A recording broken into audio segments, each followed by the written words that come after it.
Γεια σας! Τι κάνετε? Τι σας έχω εδώ? Αμπελόφυλλα!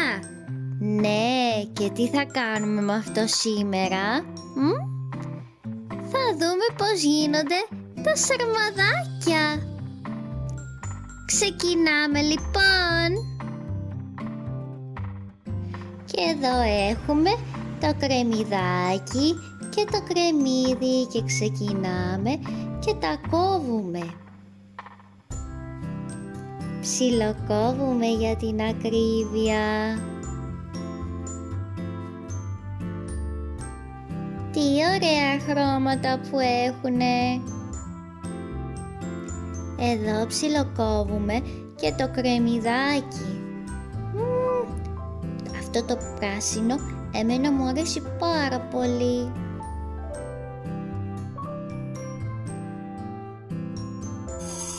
Και τώρα γεμίζουμε με το ριζάκι μας, το οποίο θα πρέπει να το βάλουμε να κάτσει λίγο σε νεράκι.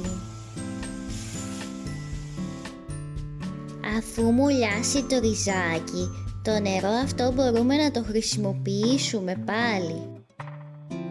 Ας περάσουμε όμως στη βράση. Λοιπόν, βάζουμε μέσα στη κατσαρόλα, στο μαγειρικό μας σκεύος, το κρεμμύδι και το κρεμμυδάκι.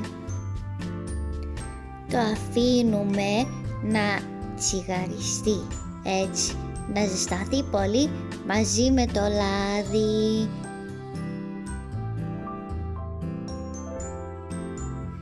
Βάζουμε και άλλο λάδι άμα χρειαστεί.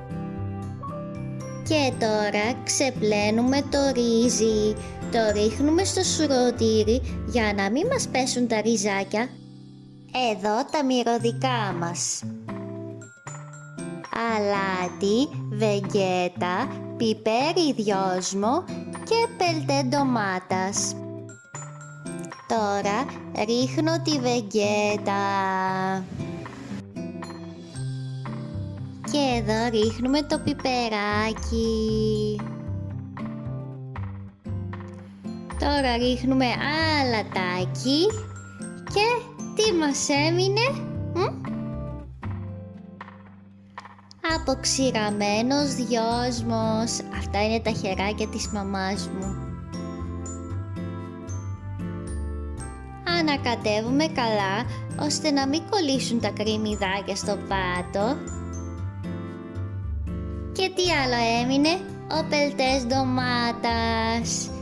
Και κανονικά πρέπει να ανακατέψουμε καλά, πολύ καλά, όχι όπως κάνω εγώ τώρα εδώ.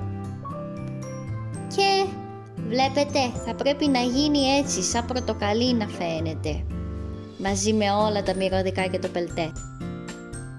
Και ήρθε η ώρα του ρυζιού. Τσακ τσακ. Να, όλο το ρύζι έπεσε μέσα. Και τώρα ανακατεύουμε και πάλι πολύ καλά. Αλλαγή βάρδιας. Τώρα μου παίρνει την κουτάλα η μαμά μου, γιατί εγώ κρατάω και την κάμερα, καταλάβατε? Όσο ανακατεύουμε, τόσο το ρύζι παίρνει άλλο χρώμα, γιατί παίρνει το χρώμα το πορτοκαλί από όλα τα υλικά που είχαμε μέσα, τα κρεμμυδάκια, τα μυρωδικά και το πελτέ ντομάτας. Τώρα, όπως βλέπετε εδώ που ανακατεύει η μαμά μου, έχει πάρει ήδη το χρώμα που πρέπει να έχει το ριζάκι και είναι σχεδόν έτοιμο, γιατί για το νεράκι. Ρίχνουμε νεράκι τώρα στο ρύζι. Τι να πω τώρα γι' αυτό, μόνο που το βλέπω μου τρέχουν τα σάλια. Βράζει το ριζάκι και μυρίζει και τόσο τέλεια. Λοιπόν, το ρύζι είναι έτοιμο όπως βλέπετε και ήρθε η ώρα σιγά σιγά να καθίσουμε για να ξεκινήσουμε να τυλίγουμε τα σαρμαδάκια μας. Και τι σας έχω εδώ, βρε? Αυτό θέλατε σίγουρα από την αρχή του βίντεο, θέλατε να δείτε πώς κάνω τα σαρμαδάκια, πώς τα τυλίγω. είναι στην ουσία ένα 5 λεπτό που στην αρχή ήταν 20 λεπτό βίντεο όπου τύλιγα σαρμαδάκια. Αλλά για να μην βαρεθείτε εσείς στην ουσία, το έκανα 5 λεπτό και τυλίγω και ξετυλίγω και ισιάζω αμπελόφυλλα. Βάζω τη γέμιση από το ρύζι μέσα στο αμπελόφυλλο και μετά με τον τρόπο που έχω μάθει εγώ να τα τυλίγω, τα τυλίγω. Να σας πω την αλήθεια, εμένα μου αρέσουν τόσο πολύ τα σαρμαδάκια που μπορώ να τα τρώω και έτσι ομά σχεδόν, χωρίς να έχουν μαγειρευτεί, μαζί με το αμπελόφυλλο. Μ' αρέσουν τόσο πολύ. Σαρμαδάκια. Το ξέρετε ότι, βασικά εντάξει όλοι το ξέρετε ότι σίγουρα προέρχεται από τουρκική λέξη, αλλά ο όρος σάρμα προέρχεται από το ρήμα σαρμάκ που σημαίνει τυλίγω στα τουρκικά. Αχ, και είναι τόσο νόστιμα. Ξέρετε, εμένα μου θυμίζουν και κάτι ακόμη όμως. Μου θυμίζουν εκείνο το τρίγωνο κιμπάπ, το κορεάτικο σαρμαδάκι ας πούμε, πώς να το πω. Το τρίγωνο κιμπάπ όμως δεν γίνεται με αμπελόφυλλο, γίνεται με αυτά τα φύκια από τη θάλασσα που χρησιμοποιούν αυτοί, δεν ξέρω από πού τα παίρνουν, τέλος πάντων.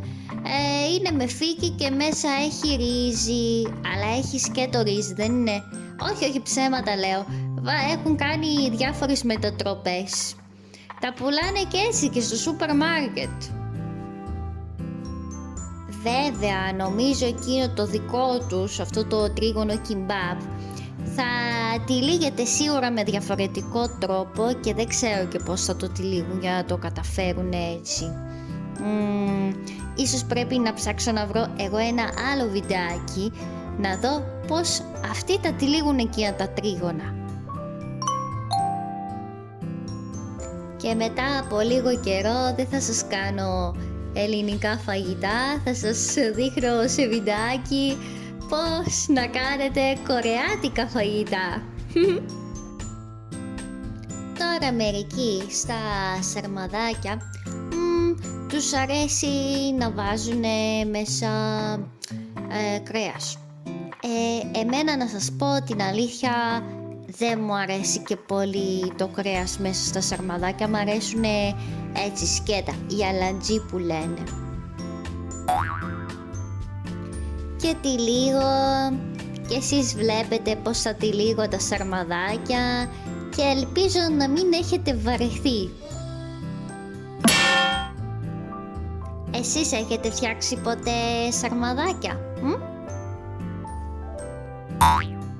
Εάν έχετε φτιάξει ποτέ μόνοι σας σαρμαδάκια, θέλω να μου πείτε κι εσείς την εμπειρία σας.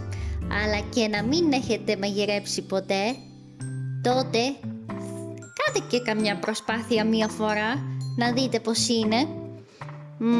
Όταν ήμουν πιο μικρή, όταν έκανα τα σαρμαδάκια με τη γιαγιά μου και όχι με τη μαμά μου, θυμάμαι που τα δάχτυλά μου, επειδή είναι υγρά τα αμπελόφυλλα, κάπως σαν να μουλιάζανε και γινόντουσαν νιανιά από τα υγρά αμπελόφυλλα. Εσείς το έχετε πάθει ποτέ αυτό?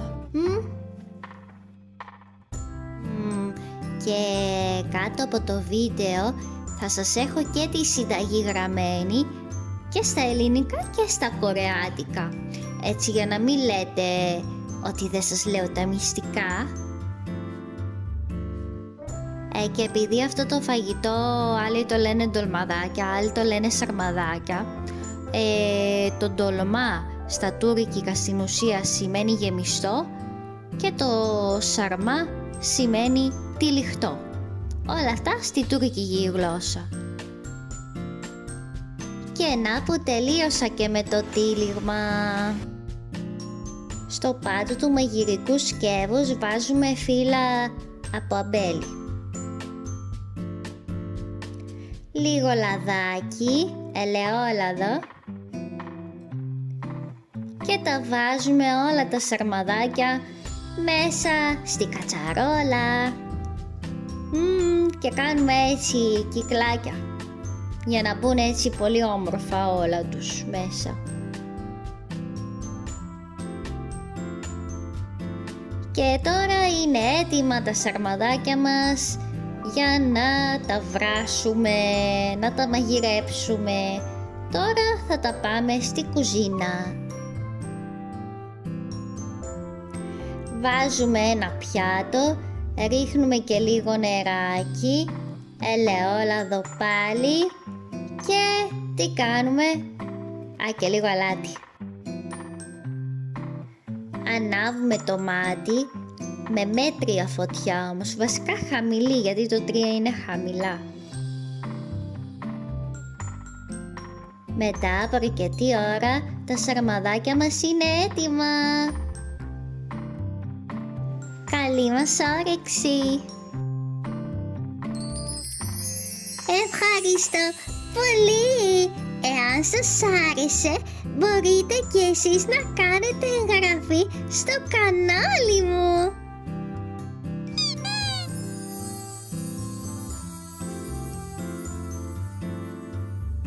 Γεια